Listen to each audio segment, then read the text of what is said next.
The Ondo State House of Assembly has declared its supports for the peace deal agreed with President Bola Tinubu by political stakeholders over the political crisis in the states, but insisted that Mr. Lucky Aiyedatiwa remain deputy and not acting governor.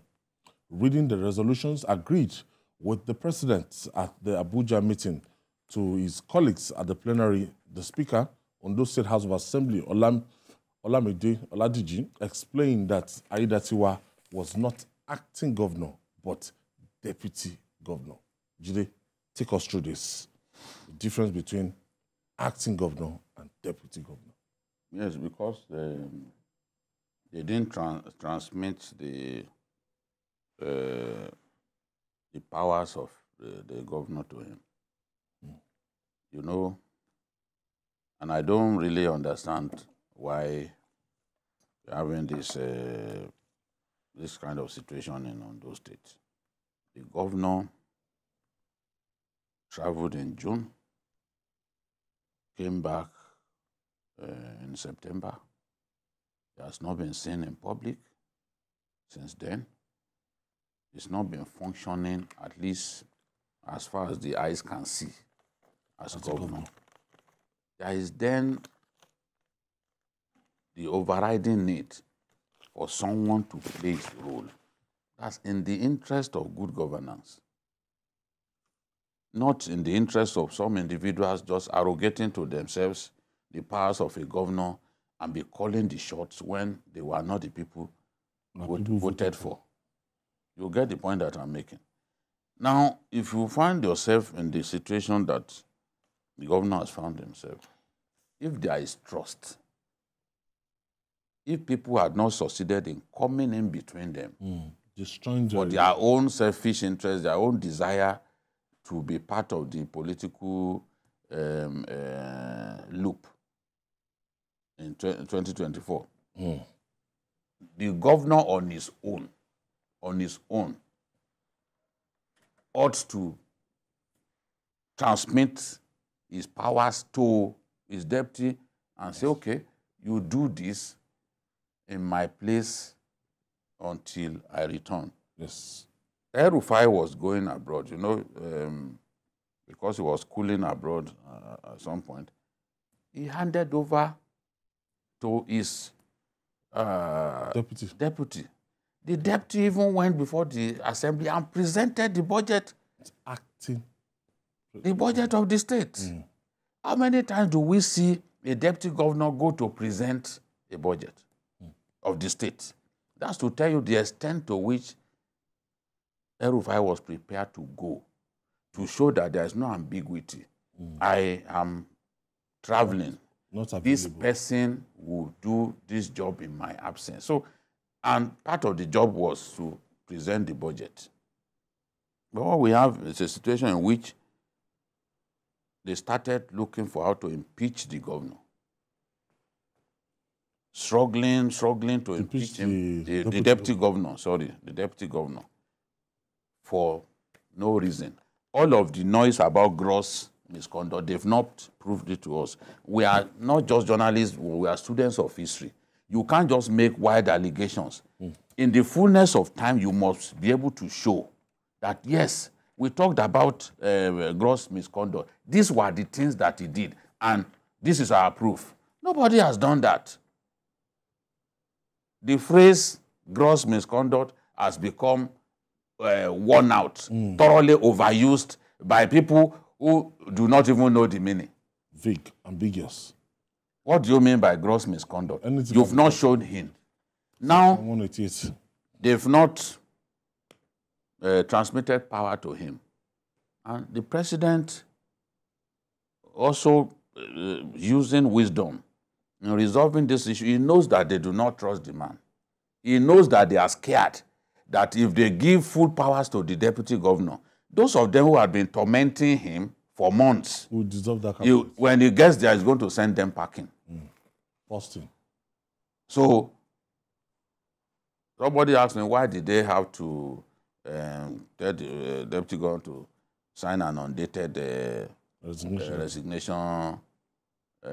Because the president had to make it difficult for him to victimize those fellows who had been harassing him. Because they are still there and they are worried. So the decision is don't remove the assembly leadership, don't dissolve the cabinet. But the way it is, I can tell you, so little has changed. What is the little that has changed? They are not going to impeach him anymore. He too will withdraw his cases. The appeal that they find, the appeal that they filed against him, they too will go ahead and withdraw the appeal. So Aiyedatiwa's position is secure. Now, he will not be impeached. That is the biggest takeaway from that meeting. Because that commitment was secured by the president. The president said, you go back, maintain the status quo. But if they made him acting governor, it means, okay, what's his, the governor, Arakuni, will have been brushed aside, and then he will continue to play the role of the governor. Today, they had their first executive council meeting in 3 months. I'm not sure it's not more than 3 months. But Aiyedatiwa presided over the ESCO meeting, as we were told, at the instance of the governor. I want to see a situation in which the deputy governor, even where he has to take certain decisions, has to interface directly with the governor. Not some individuals say, oh, governor said he should do this. Some protocol officer will just say, oh, you are the deputy governor. Mr. Governor said he should do this. That's not how it should work. The son of governor said we should do this, or some powerful person somewhere. I mean, that's not what we voted for in Ondo State. So, if the example that I gave earlier, if we have the visual of the first executive council meeting to be headed by the deputy governor of Ondo State, at least this underlines for that. Okay. They are coming together. Because this ESCO is divided. Some are with him. So a few are with him. The bulk of them are with the governor's people. So we still have the main seats vacant. What we want to see, yes, the seat is vacant. You know, and he's careful because ordinarily he's supposed to sit there in presiding. But that could also be misinterpreted. That we said it in once his job. You know, you are not the acting governor. Let governance just continue, because all of what they are doing, they did it in the sense that if the governor is not available, the deputy can play his role. Very simple. Not trying to chase the man away for the unfortunate situation that we find the governor. Okay, you know? Wale, not forgetting that Rotimi Akeredolu is a very close ally of Mr. President. So we might understand some sentiments and everything. And don't forget, we just finished an election that Ondo State delivered that state completely to Mr. President. The highest percentage from the Southwest. To Mr. President. So to take this tough decision, it might be difficult to remove sentiment. Well, I think the governor and the deputy are very close to the president. And in taking any decision, I think the president needs to weigh the options, in the sense that he should not take a decision that will put him in bad light in the face of the people of Ondo State. And he also needs to balance the interests, the contending interests. They'll put their own party, party in Ondo State. The fact of the matter is that nobody anticipated what has happened to the governor. It can happen to anybody. It's not his own making. But the Constitution of Nigeria, under Chapter 6, Section 183 and 181, foresees this kind of situation and says that the deputy governor can take over if the governor is ill, if he's not able to work effectively, if he's late, if he's dead, or if he's incapacitated by illness. So now, in this situation, we have a governor that's not been in office for months. For me, in a normal situation, you have to hand over to the deputy governor. We must recognize one thing. The governor, there are a lot of functions associated with the governor. presiding over the SEC meeting, attending important functions, signing sensitive documents, taking decisive decisions. You cannot leave this in a vacuum for months. You understand the point? People have to sign documents. So if you are not careful, a lot of decisions will be taken without the knowledge of the governor. Yes. People are acting as fronts in that state. So it is dangerous for the well-being and development of that state. For instance, investors are coming, they want to come and meet the governor. They cannot meet the deputy because they think that if they meet the deputy governor, it comes to nothing. So that is a very dangerous situation. That's why I think that we should just abide with what the constitution has said. I know there are fears. There are people who are ready to lose lieutenants who think that, oh, if you hand over power to him, just like Babangida has said, we are going to lose our perks and privileges. They are protecting their personal interests, not the interests of people of Ondo State. Of course. Then there are people who think that the governorship election is this year. If you allow the deputy governor to take over, you will empower him. He will now be the most decisive factor. It's also about personal interest. It is. And there are also people that are supporting the deputy governor to say he must take over because if he takes over, we are going to be in charge. But at the end of the day, what should matter is the interest of the people of that state and what the constitution says. So I think that we should grow beyond this level. You know, this thing can happen to anybody. Let the deputy governor take over, because if he doesn't do that, it's going to affect the future of that state. A lot of decisions are lying fallow. And I think I must commend the decision of the president. If it's another president, we have seen it in the past, he will just impose, for his own personal interest. He will just impose a state of emergency. He will not even intervene. We have seen these fools lingering that the president didn't care. But in this case now, we have seen that the role of the president as a leader of the party, is very, very critical. And also the party chairman, their intervention, in Rivers State and in Ondo State has been able to make significant impact. And I think that is a very good example of what we expect political leaders to do when there's crisis in their party, to intervene at the right time before it is too late. Jide, don't forget that this is not any way far from what we had at the national level during the time of Aiyedatiwa. It's not. And we had civil society organizations. The doctrine of necessity. Yes, we had civil society organizations. Everybody rose up to tell that Aiyedatiwa must hand over to Goodluck Jonathan, because it was inevitable that Aiyedatiwa was incapacitated and he could not function once he was elected. Okay, let's quickly take this break. When we come back, we'll conclude this discussion on Ondo State.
Thank you for staying with us. Still journalist and we're looking at the political crisis of the logjam in Ondo State, Jide.